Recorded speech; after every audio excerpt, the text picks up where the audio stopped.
सबा मेरा पर्स और चाबी दो। हिना, ये लो बेटा प्रसाद। ख्याल रखना, ठीक है।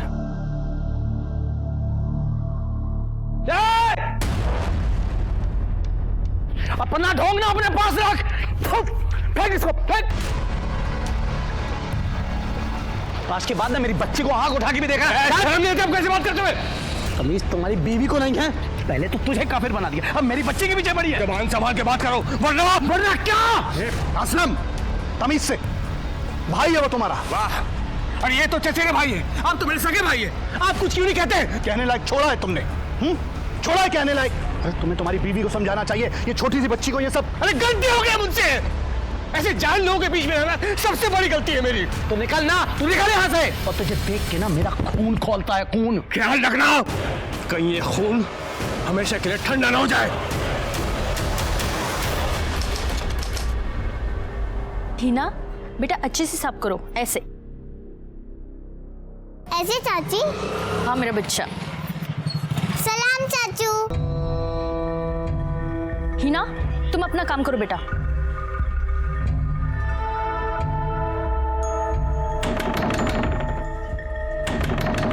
अरे आ रही हूँ बाबा। कितना टाइम लगाती हो तुम? किचन में थी ना, क्या कुछ भूले क्या? अरे मेरा बटुआ कहीं मिल नहीं रहा है, आधे रास्ते से आना पड़ा मुझे। तो यहीं कहीं होगा ना। देखो तुम ही देखो। हाँ भूल गया मैं। अरे कहाँ रख दिया मैंने? सुनो मैं कमरे में देखता हूँ, ठीक है? हाँ। तुम यहाँ ढूंढो। पोस्टमैन।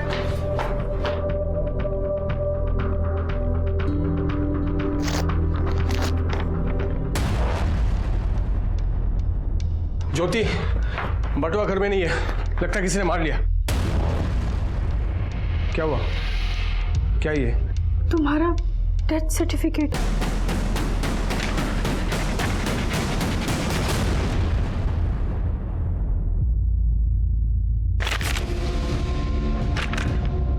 क्या है ये सब? हाँ? किसने किया ये सब? मुझे डेथ सर्टिफिकेट भेज दो, मुझे। अल्लाह करे तुम सबको दोज़ख नसीब हो। छोड़ूंगा नहीं किसी को मैं, एक एक को देख लूंगा, छोड़ूंगा नहीं। लेकिन तुम अपने मायके से वापस कब आ रही हो? मैं अपना ख्याल रख ही रहा हूँ। हाँ, लेकिन घर पे कोई होना चाहिए ना कट कट करने के लिए। आ जाओ अब जल्दी।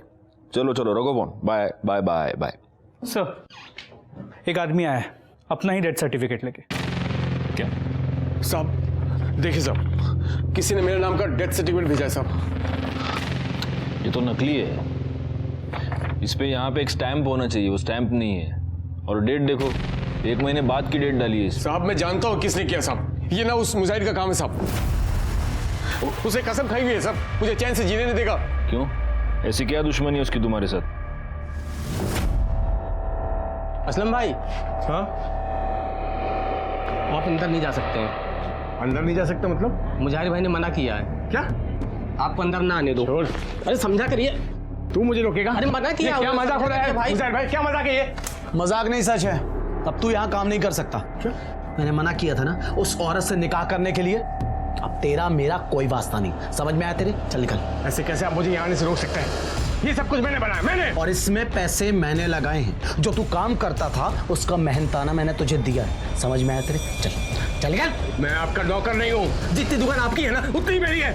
बराबरी की बात करता है। चल चल निकल, बाहर निकाल इसको। चल। ये अच्छा नहीं कर रहा हूँ। अरे अच्छा बोल रहा है, चल चल बाहर। सब जब से मैंने ज्योति से निकाह किया, जबरदस्ती का पकड़ ले रहा मुझसे, और तो मेरा किसी बटवा मार लिया साहब। तो उसकी कंप्लेंट लिखवाई है? नहीं सर, देखिए साहब, पहले बटवा फिर ये डेथ सर्टिफिकेट, ये हो क्या रहा साहब? सर ये माटुंगा पोस्ट ऑफिस से पोस्ट किया गया। साहब मैं कह रहा हूँ साहब, ये उस मुजाहिद का काम है साहब, ये उसका धमकी देने का तरीका है साहब, मैं बोल रहा हूँ। आपको लगता है आपकी जान को खतरा है? तो और क्या साहब? मतलब हो भी सकता है साहब। कंप्लेंट लिखवानी उसके खिलाफ? हाँ साहब। गायकवाड़, तकरार नोंदूंगे। जाइए जाइए। नमस्कार, मैं senior inspector Rajesh Jadhav, crime petrol Dastak के आज के इस भाग में आप सबका स्वागत करता हूं। मेरे पुलिस करियर में मैंने कई तरह के केसेस सॉल्व किए हैं, लेकिन ऐसा पहली बार हुआ था कि एक इंसान अपना ही डेथ सर्टिफिकेट लेके मेरे पास आया था। असलम बहुत ही परेशान था और परेशान होने की सारी वजहें उसके पास थी। क्या ये एक मजाक था या फिर एक धमकी या होने वाले अपराध की दस्तक? जब यह केस मेरे पास आया तब मैं नायगांव पुलिस स्टेशन में पोस्टेड था और इस केस को सुलझाने की जितनी कोशिश हम कर रहे थे ये केस उतना ही उलझता चला जा रहा था। सर माटुंगा पोस्ट ऑफिस से कोई इन्फॉर्मेशन नहीं मिल पाई। बाहर जहाँ पोस्ट बॉक्स है वहाँ पे कोई सीसीटीवी कैमरा है नहीं और वहाँ काफ़ी लोग आते जाते हैं, तो किसी ने ध्यान नहीं दिया। उस मुजाहिर के बारे में कुछ पता चला? सर उसके घर गए थे, उसकी बीवी ने कहा कि वो वडोदरा गया हुआ है। वडोदरा? नमस्कार नायगांव पुलिस स्टेशन। क्या आप कौन बोल रहे हैं? हेलो हेलो बोलिए। सर सर सर सर अभी अभी किसी का फोन आया था, वो बोला कि पुलिस स्टेशन में बॉम्ब है। क्या? बैकवर्ड एक काम करो, बॉम्ब स्क्वाड को तुरंत फोन लगाओ, कर दे। पुलिस स्टेशन रिकामा करा, विदाउट पैनिक सबको बाहर निकालो। हाँ सर, चलो सब लोग बाहर चलो। चलो चलो सब लोग बाहर चलो। अरे चलो निकलो मैडम, बाहर चलो, बाहर निकलो। हेलो, हाँ bomb squad.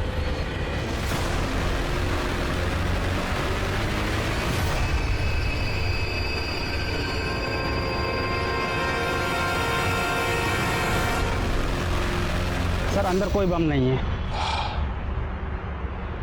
Thank you. Backward पता करो ये फोन किस नंबर से आया था।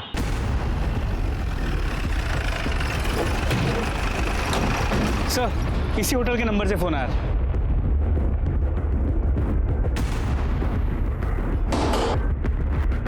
या काउंटर पे तुम बैठते हो? जी कहिए। यहाँ से पुलिस स्टेशन पे कॉल तूने किया था?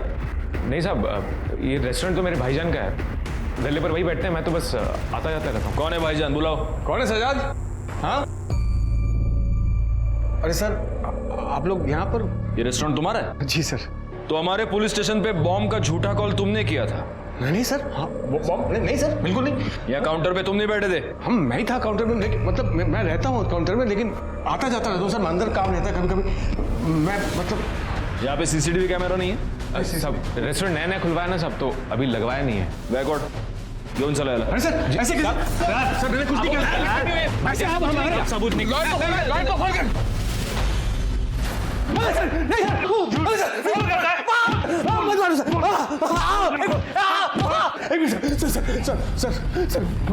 मैंने कुछ नहीं किया सर, अब मेरी बात का यकीन कीजिए। मैं रेस्टोरेंट में था जरूर, लेकिन मैं किचन के अंदर था सब, उसी बीच में कोई और आके किया होगा।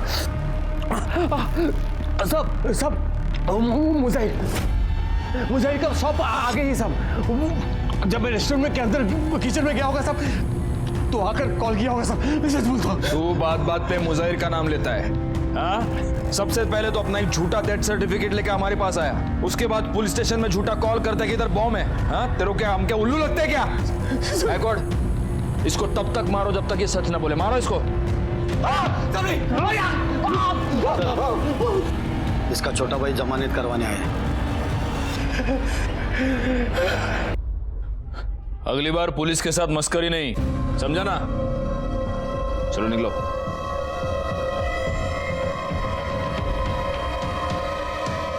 गायकवाड़, वो मुजाहिर तो यहाँ है ही नहीं, फिर भी असलम बार बार उसका नाम क्यों ले रहा है? जरा कंफर्म करो वो मुजाहिर बाहर है या नहीं। अम्मी मैंने पूरा पार्ट प्लान कर लिया, अब मैं खेलने जाऊँ? ठीक है जाओ, पर जल्दी आना, ठीक है? सब आप? मुजाहिर, आपको बताया तो था कि वो वडोदरा गए हैं। हमें आपके घर की तलाशी लेनी है। आप ऐसी तलाशी नहीं ले सकते।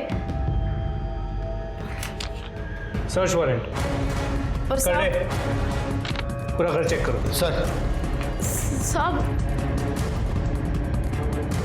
क्या हुआ? भाभी देखिए ना, ये घर की तलाशी ले रहे हैं और बार बार इन्हीं के बारे में पूछ रहे हैं। सर वो घर में नहीं है। मुजाहिर का नंबर दो। नंबर क्या? बोलो नंबर। सर मुजाहिर की बीवी का कहना है कि वो बड़ौदा गया है और जब परसों मुजाहिर का फोन स्विच ऑफ हुआ था उसकी मोबाइल की लोकेशन मुंबई की थी। बीवी कह रही है कि वो बड़ौदा गया है और मोबाइल की लोकेशन मुंबई में थी। कहीं सच में ये मुजाहिर असलम को फंसाने की कोशिश तो नहीं कर रहा?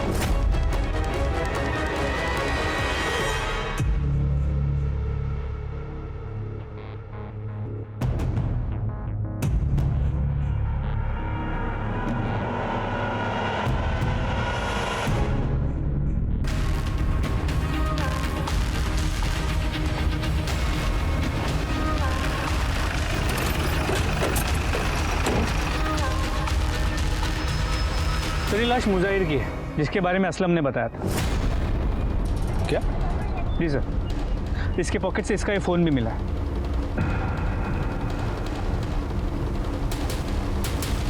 गला दबाकर मारा गया है और बॉडी की हालत देखकर ऐसा लग रहा है कि शायद 2-3 दिन हो गए।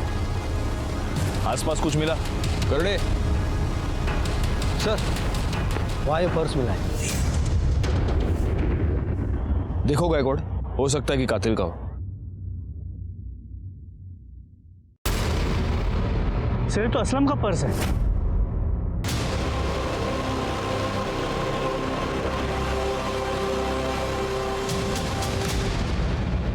अरे वो सिवैया बनाई थी, हिना को बहुत पसंद है ना, इसलिए। तुझे क्या हुआ? तू इतनी परेशान क्यों है? अरे कुछ समझ नहीं आ रहा है। एक तो इनका फोन नहीं लग रहा है और बार बार पुलिस भी चक्कर लगा रही है। तू परेशान मत हो, कर देंगे वो फोन।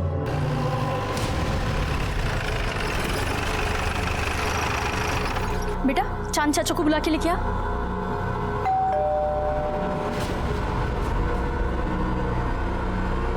क्या बात है सर? ये वॉलेट तुम्हारा है? जी मेरा ही है सर, शुक्रिया। कहाँ मिला आपको सर? मुजाहिर अंसारी की लाश के पास।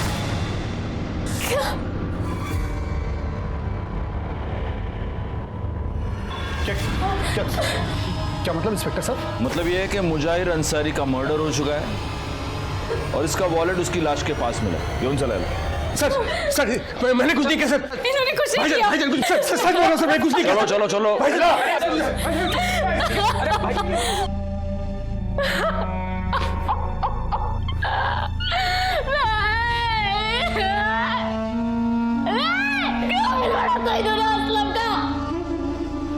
अपने भाई की जान ले ली, अल्लाह उसे कभी माफ नहीं करेगा।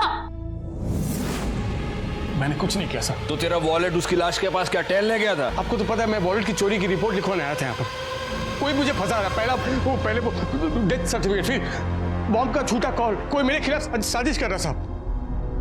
सब चांद भाईजान ये सब कर रहे हैं साहब, मुझे लग रहा है। अच्छा, इतने दिनों से तू मुजाहिर का नाम लेकर रो रहा था, अब चांद भाईजान। मैं तुझे बताता हूँ हुआ क्या। तूने मुजाहिर का मर्डर कर दिया, लेकिन गलती से तेरा वॉलेट वहां पर छूट गया और ये बात तुझे रियलाइज हुई। तब तूने एक प्लान बनाया। तूने अपने ही नाम का एक झूठा डेथ सर्टिफिकेट खुद को पोस्ट किया और फिर तू हमारे पास आया डेथ सर्टिफिकेट और खोए हुए वॉलेट की कंप्लेंट लेकर। और उसके बाद तूने बॉम्ब का झूठा कॉल भी किया। आप लोगों ने इतना मुझे मारा, अब खुद को मार खाने के लिए खुद को क्यों फंसाऊंगा साहब? अरे मार खाया, लेकिन खून के इल्जाम से तो तू बच जाता। ऐसा है ना, बहुत शाना है तू असलम। तू यही साबित करना चाहता था कि तुझे फंसाया जा रहा है। मेरी बात का यकीन कीजिए साहब, सच में मैंने कुछ नहीं किया। बोलेगा, तू सच बोलेगा। शिरके चौपायाला। सर मुजाहिर की पीएम रिपोर्ट देखो जरा। सब पहले तार से इसका गला खींचा गया, फिर ईंट जैसी किसी चीज़ से इसके सर पे वार किया गया, जिसकी वजह से इसकी मौत हो गई। इस मुजाहिर की दुकान कहाँ पर? परेरा मार्केट। एक काम करो, इसके दुकान से ये पता करो कि उस दिन ये कहाँ जाने वाला था, किससे मिलने वाला था, इसकी किसी के साथ कोई दुश्मनी थी क्या। और एक और काम करो गायकवाड़, असलम और मुजाहिर दोनों की कॉल लोकेशन निकालो और उस चांद के बारे में भी पता करो। सर तुम्हारे साहब कहाँ हैं? कुछ बता कर नहीं गए साहब, बोले कि 10-12 दिनों के लिए कहीं जा रहा हूँ, तब तक दुकान संभाल लो। तुम्हारे मुजाहिर साहब और असलम, इन दोनों के बीच झगड़ा था ना? हाँ साहब, असलम भाईजान के साथ तो पंगा था ही, इधर चांद भाई के साथ भी कुछ सही नहीं चल रहा था। चांद के साथ? हाँ साहब, मुजाहिर भाई के जाने के 2 रोज पहले चांद भाई यहाँ पर आए थे। बस चांद भाई, एक सौदा पक्का हो जाए फिर तो चांदी ही चांदी है। अरे इंशाल्लाह मेरे भाई, जैसा सोच रहे हो बिल्कुल वैसा ही होगा। भाईजान परसों माल लेने जा रहा हूँ, तो कुछ पैसों की ज़रूरत है। देखिए अभी तक मैंने कुछ कहा नहीं, इतने महीने हो गए, जो उधार था वो वापस कर दीजिए। कौन से पैसे मुजाहिर? जो आपने 5 लाख रुपए लिए थे वो। बेकार की बातें मत किया करो यार। कौन से पैसे हैं तुम्हारे 5 लाख? अरे जो 5 लाख रुपए आपने हमसे उधार लिए थे। अच्छा 5 लाख, लेकिन भाई असलम का भी तो तुम्हारी तरफ हिसाब निकलता है ना, तकरीबन 5 लाख रुपए। देखिए मेरा और असलम का हिसाब अलग है। अलग कैसे हो सकता है भाई, सगा भाई है मेरा। और पैसे का हिसाब अलग अलग। देखिए आपकी और असलम की भी तो नहीं बनती ना। यहाँ देखो, सगा भाई है मेरा, खून का रिश्ता है, नहीं बनती से क्या मतलब। और वैसे भी देखो, तुम उसके पैसे दे दो, मैं तुम्हारे पैसे दे देता हूँ।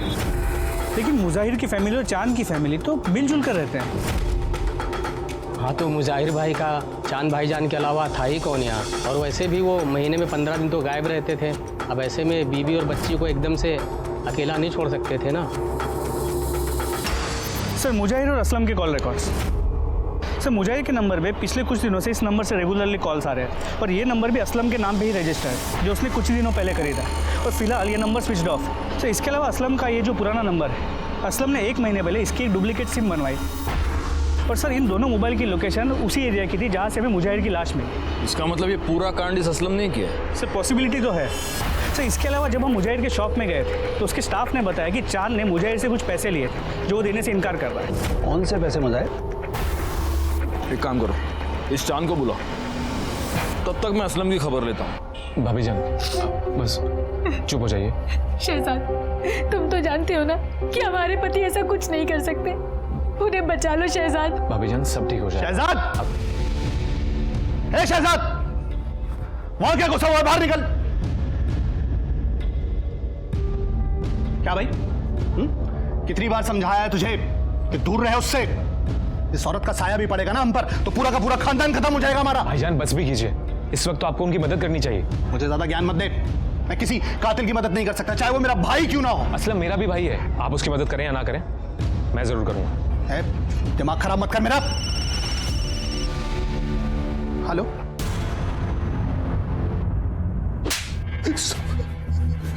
तूने 1 महीने पहले अपने सिम कार्ड की कॉपी बनवाई थी? हाँ सर, वो मेरा पुराना फोन चोरी हो गया था। और तूने एक नया नंबर भी लिया था जिस नंबर से तूने मुजाहिर को फोन किया? नहीं सर, नहीं? तो वो सिम कार्ड तेरे नाम पे कैसे? वही तो साहब, मुझे खुद नहीं पता साहब कैसे। तुझे कुछ भी नहीं मालूम होता असलम? तुझे ये तो पता है ना कि उस दिन तू वहां गया था क्योंकि तेरे मोबाइल की लोकेशन उसी जगह की है जहां पर हमें मुजाहिर की बॉडी मिली। क्या करने गया था उधर? साहब वो बहुत दिनों से मुझे एक आदमी का फोन आ रहा था, अफजल शेख नाम का। वो मेरे साथ मिलकर रेस्टोरेंट खोलना चाहता था, तो उसने मुझे वहां बुलाया था साहब। तो वो तेरा अफजल शेख मिला तेरे को? नहीं साहब, मैं बहुत देर तक उसका इंतजार किया लेकिन वो वहां पर आया नहीं साहब। कौन से नंबर से आया था फोन? लैंडलाइन नंबर से। कर दे, ऐसा फोन दे। दिखा, तेरे फोन में दिखा कौन सा नंबर है, दिखा।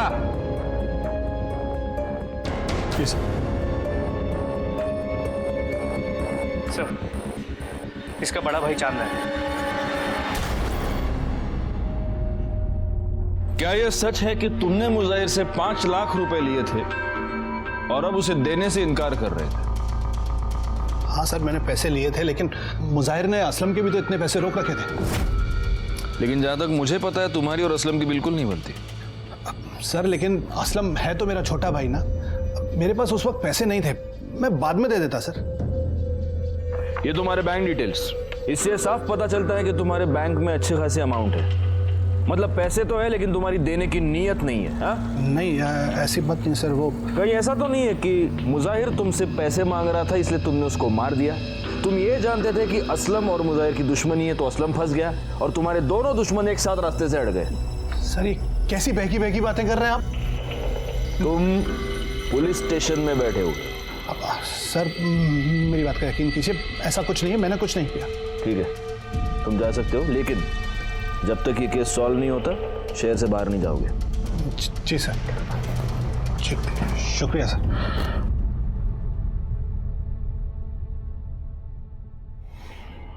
सर असलम था छोटा बहू वाला है, उसकी जमानत करवाने। सब ठीक हो जाएगा, आप ज्यादा सोचिए मत।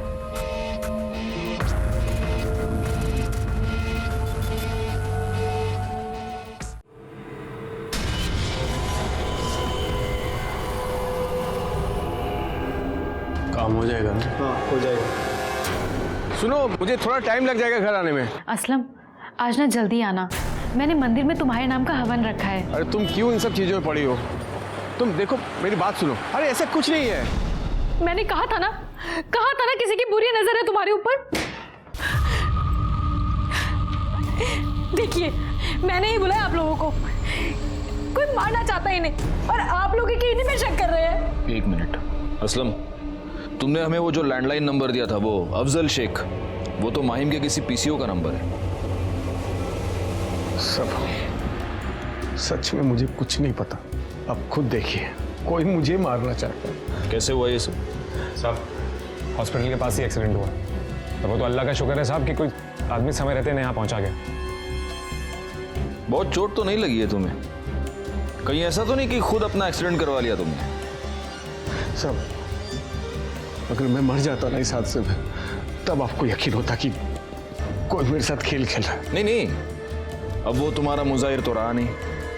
तुम्हारे चांद भाईजान की तो हम तहकीकात कर ही रहे हैं। तो अब कोई और ऐसा है जिसके ऊपर तुम ब्लेम डाल सको? हाँ, मेरा पहला पति पवन मोरे, वही ये सब कर रहा है। तुम्हारा पहला पति? क्यों करेगा वो ऐसा? बहुत ही घटिया इंसान है वो सर। बहुत मारता था मुझे, बहुत पीटता था। गिड़गिड़ाई मैं उसके सामने कि मुझे मेरी बेटी के साथ जाने दे, लेकिन उसने कहा कि अगर चारू को अपने साथ लेके जाना है तो वो मुझे डिवोर्स नहीं देगा, और मैं उससे और मार नहीं खा सकती थी। इसीलिए डिवोर्स पेपर अपनी बेटी को छोड़ के और उससे छोड़ के मैं चली गई। उसके बाद उसने कभी तुमको परेशान किया? नहीं, 2 साल हो गए, हमारी कोई बात नहीं हुई। तो अब अचानक वो ये सब क्यों करने लगा? अगर वो नहीं कर रहा तो फिर कौन कर सकता है? कौन हमारा दुश्मन हो सकता है? उसका पुराना नंबर और पता लिखवा लो। गायकवाड़, इस पवन के बारे में पता करो। जहां पर असलम का एक्सीडेंट हुआ वहां का सीसीटीवी फुटेज निकालो और देखो इस पवन का इस सब के साथ कुछ कनेक्शन है क्या। पापा आराम से, खींच रहा है। क्या तू हमेशा भूत बन के घूमती रहती है?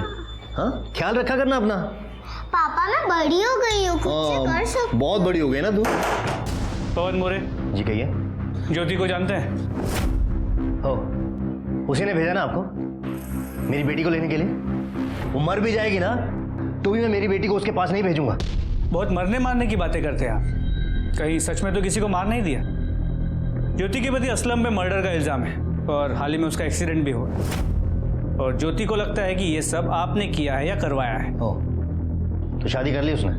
अच्छा है, उसे मेरी तरफ से मुबारकबाद दीजिएगा। ज्योति ने हमें बताया है कि पहले आप उसे बहुत मारा पीटा करते थे। सर जानते नहीं आप उस औरत को, बहुत ऊंची चीज है वो। और वैसे भी क्या हो गया अगर पति ने कभी थप्पड़ मार दिया तो कौन सी बड़ी बात हो गई? बहुत बड़ी बात हो गई। चलिए हमारे साथ।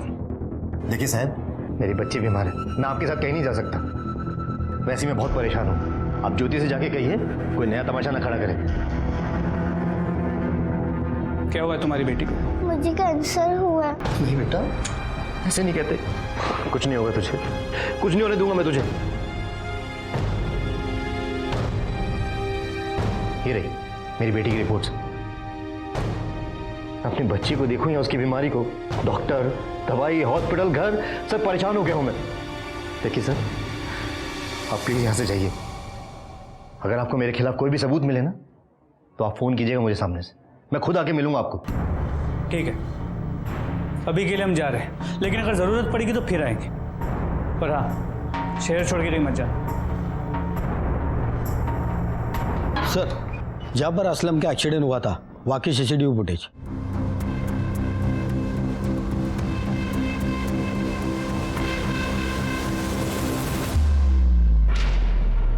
इसका मतलब इस गाड़ी वाले ने असलम को जानबूझकर ठोका है। कर दे, ये गाड़ी का नंबर ले लो और आरटीओ से पता करो ये गाड़ी है किसकी। सर मैं पवन से मिलकर आया और उसके बारे में उसके एरिया में पूछताछ भी की। ये पवन मोरे आदमी कैसा है? खूब किरकिर करतो साहब, तो छोटी छोटी बातों में पंगा लेता रहता है। उसका अपनी बेटी के साथ रिश्ता कैसा है? बेटी तो जान है उसकी।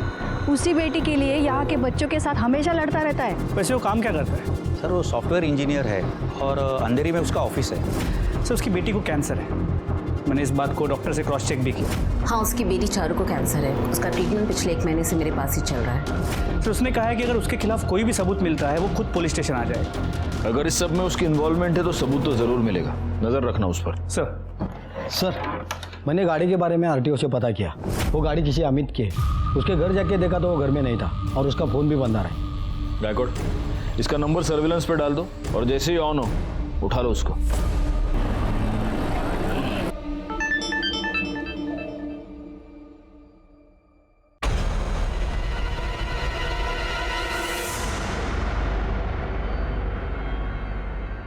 सर, वो अमित जिसकी कार से टक्कर मारी गई थी उसका पता चल गया है। तो उठा लो उसको। सर। बोल, किसके कहने पे किया? बोल बोल, नहीं तो सर, ये सब कुछ मैंने असलम के कहने पे किया था।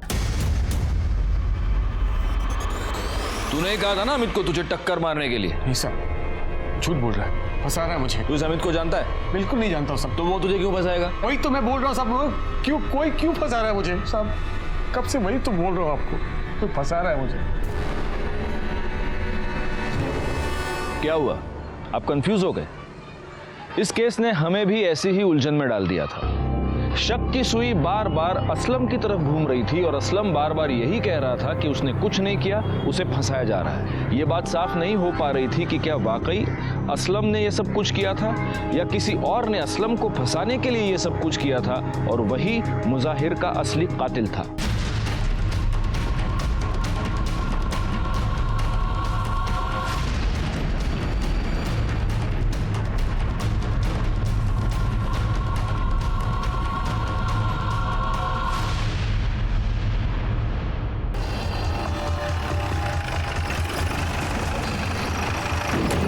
फोन तुमने किया था? जी सर।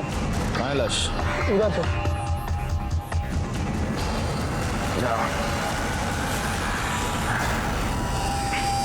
निकालो बाहर। सबसे पहले तुमने देखा था बॉडी? जी सर, मैं यहाँ से निकल रहा था तो बदबू बहुत आ रही थी तो मैंने देखा तो यहाँ लाश था।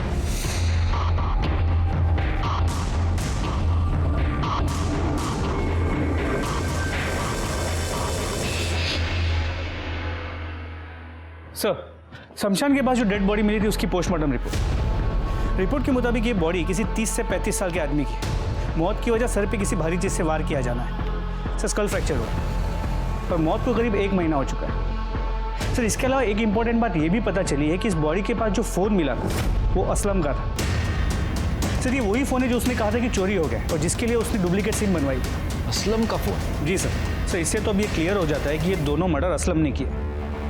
गायकवाड़, जरा सोचने वाली बात है। एक आदमी किसी का खून करके अपना मोबाइल फोन वहीं पे छोड़ के चला जाता है और ऐसी गलती वो एक बार नहीं बार बार करता है। ये कैसे पॉसिबल है? कहीं सच में ऐसा तो नहीं कि कोई असलम को फंसाने की कोशिश कर रहा है? और अगर ऐसा है तो जो असलम को फंसाने की कोशिश कर रहा है उसी ने ये 2 मर्डर्स किए। सबसे पहले तो हमें यह पता लगाना होगा कि ये लाश किसकी है। एक काम करो, जहां पे लाश मिली उसके आसपास के सारे पुलिस स्टेशन में ये पता करवाओ कि क्या पिछले 1 महीने में इस एज ग्रुप के किसी बंदे की मिसिंग कंप्लेंट आई है। हमें ये तो पता चले कि आखिर वो है कौन जो असलम को फंसा रहा है।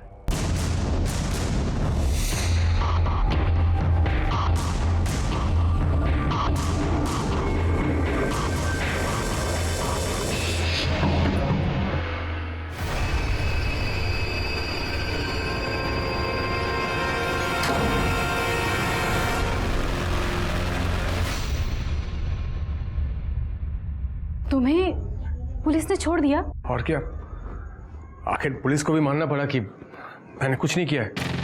हाँ, मैं तो जानती ही थी कि तुम बेकसूर हो।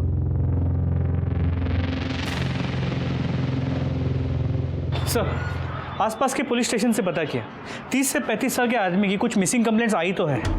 ये जितनी भी मिसिंग कंप्लेंट्स आई है उन सब के परिवार वालों के डीएनए को इस लाश के साथ मैच करके देखो, पता तो चले ये है कौन। तो हमें ये भी पता चल पाएगा कि उसमें और मुजाहिर में क्या कॉमन है और ऐसा कौन सा आदमी है जो इन दोनों को मारकर असलम को फंसाना चाहता है। और एक काम करो, असलम के आसपास जितने भी लोग हैं उन सब के बारे में पता करो, उनके कॉल डिटेल्स, उनके सारे रिकॉर्ड्स मुझे चाहिए। वो जो भी है उसके चेहरे से अब नकाब उतरने ही वाला है।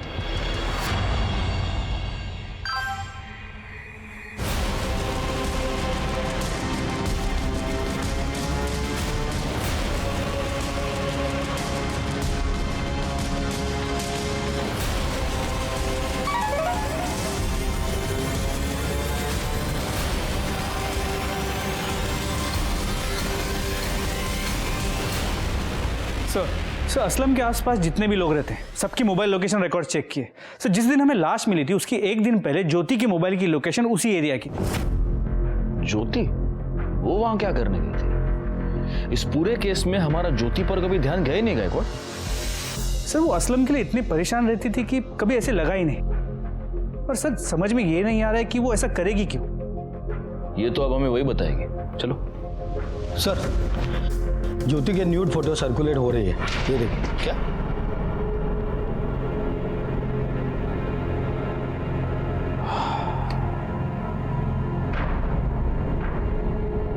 गायकवाड़, ये जो बंदा इसके साथ है ये असलम नहीं है, क्योंकि असलम के यहाँ गर्दन पर, यहाँ पर वो काला निशान है।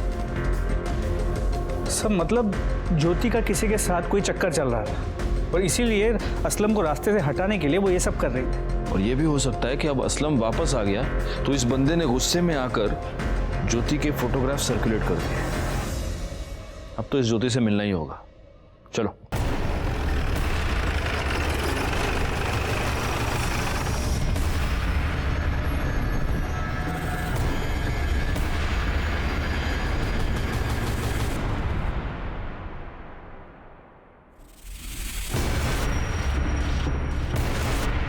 ये आत्महत्या नहीं है, ये मर्डर है। इस छोटे से टेबल पे खड़े होकर ज्योति पंखे से नहीं लटक सकती। इसे किसी ने पहले मारा है और फिर लटका दिया है।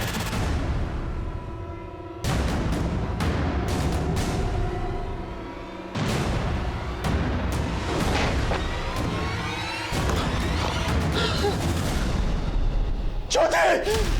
ज्योति! ज्योति! सर! अभी क्यों चौंक रहा इतना? हाँ? तू नहीं मारा ना उसको? मैं क्यों भला मारूंगा मेरी बीवी को? मैं तो अभी आया सर। कैसे हो गया सर? तेरा मोबाइल दे, मोबाइल दे।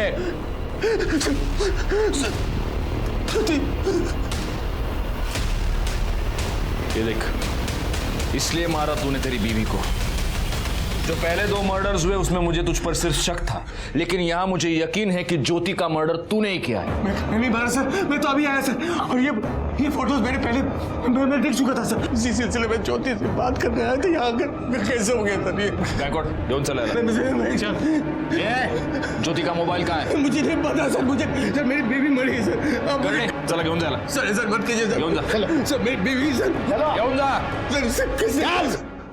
सर ऐसा कैसे कर सकते हैं आप लोग? गायकवाड़, बॉडी को पोस्टमार्टम के लिए भेज दो और पूरे घर की अच्छे से तलाशी लो। हो सर।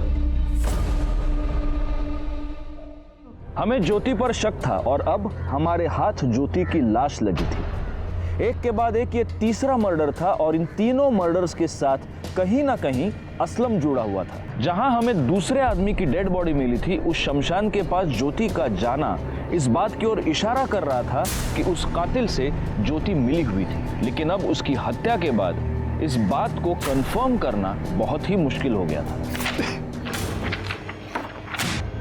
ये तेरे मोबाइल की लोकेशन डिटेल्स। हम तेरे घर पहुंचे उसके आधे घंटे पहले तू खुद अपने घर गया था या नहीं? क्या करने गया था? अपनी बीवी को मारने गया था ना? नहीं साहब, ज्योति का मुझे फोन आया था और वो बहुत परेशान लग रही थी, तो मैं घर गया था उससे मिलने। क्या हुआ ज्योति? तू फोन पर इतनी परेशान क्यों लग रही थी? मैं तुम्हें कुछ बताना चाहती हूँ असलम। हाँ बोलो। मुझसे कुछ बहुत बड़ी गलती हो गई है, पता नहीं कैसे, इसलिए मैं तुम्हें बात बताना चाहती हूँ। हाँ बोलो ना ज्योति, क्या हुआ क्या है? हाँ 1 मिनट। हाँ बोलो। क्या? एक काम करो, तुम उसको रोको, मैं अभी आता हूँ। अभी आता हूँ मैं, ठीक है? ज्योति, वो रेस्टोरेंट से फोन था, कोई कस्टमर हंगामा कर रहा है तो मुझे जाना पड़ेगा। मैं तुरंत वापस आ जाऊंगा, ठीक है? हाँ तुम ख्याल रखना अपना। जब मैं अपने रेस्टोरेंट के बाहर पहुंचा तो मुझे वो फोटोज मिले। वो फोटो देखकर मैं बहुत गुस्सा हो गया। मैं घर वापस लौटा साहब। जैसे मैं घर पहुंचा तो आप लोग घर पर थे साहब। मैं उससे पूछ भी नहीं पाया साहब कि उसको क्या परेशानी थी साहब, उसने ऐसा क्यों किया, मैं पूछ नहीं पाया साहब। मुझे कुछ पता नहीं साहब ये क्या हो रहा है मेरे साथ, क्यों हो रहा है, कौन कर रहा है साहब। सब कुछ मैं पता करना चाहता था साहब, ये सब कुछ पता करना चाहता, इसलिए मैंने वो जासूस को पैसे भी दिए साहब। काम हो जाएगा, हो जाएगा, लेकिन कुछ पता नहीं चला। ये सब तेरे बहाने हैं। तूने अपनी बीवी का मर्डर किया और अब तू कहानियां बना रहा है। सब बसों डेवायला सर, ज्योति की पोस्टमार्टम रिपोर्ट। पहले उसे गला दबा के मारा गया और फिर उसकी बॉडी को टांग दिया गया था। तो उसके नाखूनों में किसी के स्किन फ्रैगमेंट्स मिले। उसका डीएनए असलम के साथ मैच करो और बाकी सबके कॉल रिकॉर्ड्स मुझे दोबारा ला कर दो। सर ज्योति के नाखूनों में जो स्किन के फ्रैगमेंट्स मिले थे उसके डीएनए रिपोर्ट। सर रिपोर्ट के मुताबिक उसका डीएनए असलम के डीएनए के साथ करीब करीब 50% मैच होता है। मतलब ये जो कोई भी है असलम का फैमिली वाला है। और शायद मैं जानता हूं कि वो कौन है। कब से चल रहा था तुम दोनों का चक्कर? सब ज्योति भाभी मुझे शुरू से ही बहुत अच्छी लगती थी और शायद भाभी जान ये बात जानती थी और तभी वो मुझसे खुद मिलने आई। मैं अपने असलम को बहुत प्यार करती हूँ और ये सब मैं सिर्फ उसी के लिए कर रही हूँ। किसी और के ऊपर भरोसा कर नहीं सकती, सिर्फ एक तुम हो जिसके ऊपर मैं भरोसा कर सकती हूँ। ये सब आप क्या बोल रही हैं? वो सब मैं नहीं बता सकती, लेकिन बस इतना जान लो कि ये सब एक बार के लिए है। पूरा टाइम रोती रही, बोलती रही कि वो फिर से मुझसे कभी मिलने नहीं आएंगी। इसलिए तूने उसकी फोटो निकाली ताकि तू उसे ब्लैकमेल कर सके और उसे दोबारा बुला सके। सर फोटो मैंने नहीं निकाली साहब। झूठ बोल रहे हो तुम। तूने उसकी फोटो निकाली ताकि तू उसे ब्लैकमेल कर सके, लेकिन ज्योति नहीं मानी तो गुस्से में आकर तूने वो फोटो सर्कुलेट कर दी। लेकिन बाद में तुझे डर लगने लगा कि अगर ज्योति ने ये बोल दिया तो तू फंस जाएगा और इसलिए तूने ज्योति को मार डाला। ज्योति भाभी को मारना नहीं चाहता था साहब। अब बोल। चांद भाई बहुत नाराज थे। बदसात औरत, हमारे खानदान का नाम मिट्टी में मिला दिया तूने। कौन था वो? कौन था वो जिसके साथ मुंह काला किया तूने? बोल, नाम बता उसका। नाम बता। भाईजान, क्या हो गया भाईजान? ठीक। शहजाद, ये तो मर गई। भाईजान ये क्या हो गया मुझसे? भाईजान मैंने जानबूझ के नहीं किया भाईजान। शहजाद खामोश, सोचना तो। एक मिनट, कुछ नहीं होगा। क्यों मारा तूने ज्योति को? साहब अगर चांद भाईजान को पता चल जाता कि मेरा और भाभी जान का चक्कर चल रहा है तो साहब वो मुझे मार डालते। तो मुजाहिर को भी तूने ही मारा? नहीं साहब, मुजाहिर को मैंने नहीं मारा साहब, उसके बारे में मुझे कुछ नहीं पता। अच्छा, बैकवर्ड। ज्योति ये कह रही थी कि उसने जो भी किया अपने पति के लिए किया। ऐसा क्यों कह रही थी वो? ज्योति का फोन तेरे पास है? जी सर, पर सर मैंने उसका मोबाइल फॉर्मेट कर दिया। बैकवर्ड, इससे फोन ले लो और डेटा रिकवर करो। देखो उससे कुछ मिलता है क्या, और उस चांद को भी अरेस्ट करो। गाड़ी टकाला। उन्होंने कुछ नहीं किया है, छोड़ो।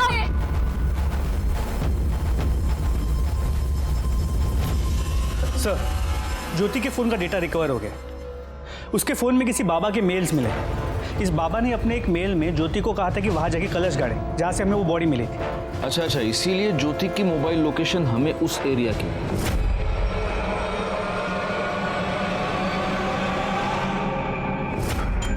और जब ज्योति वहां से कलश गाड़ के निकली तो इसी आदमी ने उस गड़ी हुई लाश को थोड़ा सा बाहर निकाला होगा। लेकिन गायकवाड़, ज्योति इस बाबा को मिली कहां? सर ज्योति को बाबा नहीं मिला, बल्कि बाबा ने ज्योति को ढूंढा था। पहला मेल इस बाबा ने भेजा। उसी ने ज्योति को किसी पराये मर्द के साथ संबंध बना के फोटो निकाल के भेजने के लिए कहा था। क्या? जी सर, और इन फोटोज को उस बाबा ने ही सर्कुलेट किया। उसने ज्योति से कहा था कि ऐसा करने से उसके पति के जो भी प्रॉब्लम्स हैं वो सब टल जाएंगे और उसकी बेटी की बीमारी भी ठीक हो जाएगी। एक मिनट, लेकिन इस बाबा को कैसे पता चला कि ज्योति की बेटी बीमार है? एक काम करो गायकवाड़, इस मेल का सोर्स ढूंढ निकालो। सर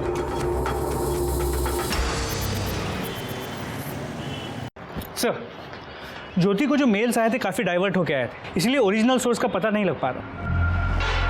देखो, असलम तो ये कर नहीं सकता क्योंकि असलम हमारी कस्टडी में था, और शहजाद और चांद का भी ये कहना है कि मुजाहिर की मौत के साथ उनका कोई लेना देना नहीं।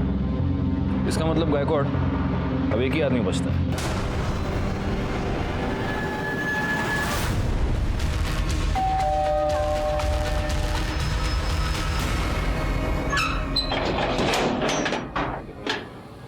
आप लोग? Search warrant. गायकवाड़, करड़े, कमाल लगा।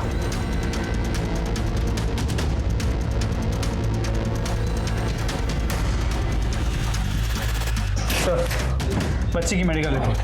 सर बोला ना मेरे घर में आपको कुछ नहीं मिलेगा। सर, इसका लैपटॉप। चलो, यह है तेरे लैपटॉप का डेटा। तू सॉफ्टवेयर इंजीनियर है ना? ज्योति को वो सारे मेल्स तूने ही भेजे थे ना? हाँ सर, मैं मानता हूँ, मैंने ही ज्योति को बाबा बन के मेल्स किए थे। तेरी बेटी चारू, उसको कैंसर है ही नहीं। तूने हमसे भी झूठ बोला और डॉक्टर से भी, है ना? हमने लैब से पता कर लिया। हाँ सर, मानता हूँ। तो अब ये भी मान ले कि ये सारे खून भी तूने किए। खून? नहीं सर, मैंने किसी का कोई खून नहीं किया। अच्छा, कर दे, गेवरिया बोल रहे, जानता है क्या इसको? हाँ सर, इसी आदमी ने मुझे पैसे दिए थे असलम को उड़ाने के लिए। नहीं सर, सर बता दो सर। हाँ सर, मैं मानता हूँ, मैंने ही असलम को फंसाने के लिए ये सब कुछ किया।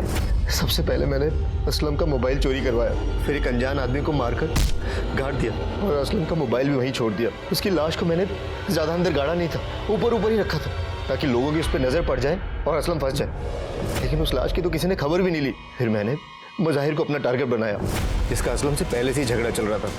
फिर असलम का पर्स चोरी करवा कर उसकी ID कार्ड से एक नया नंबर लिया और मुजाहिर को कॉल करके कपड़ों के बिजनेस के सिलसिले में एक जगह पर बुलाया और कहा कि बिजनेस के सिलसिले में वडोदरा जाना है, और वो मान भी गया। बड़ौदा के लिए ये कौन सी रोड है?